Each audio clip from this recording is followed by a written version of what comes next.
আসসালামু আলাইকুম বন্ধুরা, আপনারা সবাই কেমন আছেন? আলহামদুলিল্লাহ ভালো আছে। আজকে আপনাদের সামনে নিয়ে এসেছি দারুণ মজাদার মুসুরির ডালের চচ্চড়ি।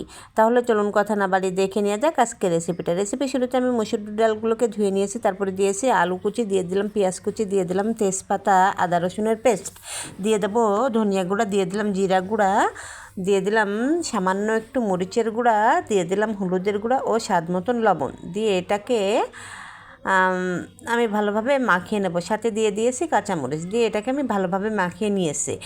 অবশ্যই এখানে আমি টমেটোটাকে মিক্স করে ফেলেছি, যার কারণে টমেটোটাকে পরে দিয়েছি। যাই হোক, টমেটোটাকে এর সাথে দিয়ে ভালোভাবে হাত দিয়ে কষলে মেখে নিলে এর স্বাদটা আরও বেশি ভালো হয়।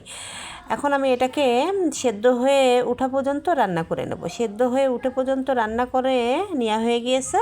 এখন আমি এটাকে নামিয়ে নিয়ে আরেকটা প্যান বসিয়ে নেব। একটা প্যান বসিয়ে নেওয়ার পর প্যানের ভিতরে আমি দিয়ে দিলাম তেলটা গরম হয়ে গেলে এর ভিতরে দিয়ে দিলাম কালি জিরা, তারপরে দিয়ে দিলাম আস্ত গোটা জিরা, তারপরে দিয়ে দিলাম থেতো করা রসুন ও সাথে দিয়ে দিলাম পেঁয়াজ কুচি, দিয়ে এটাকে আমি ভালোভাবে ব্রাউন করে ভেজে নেব।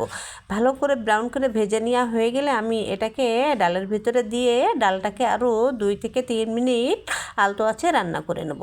ব্যাস তৈরি হয়ে গেল আমার মজাদার মসুরের ডালের চচ্চড়ি। ধন্যবাদ সবাইকে।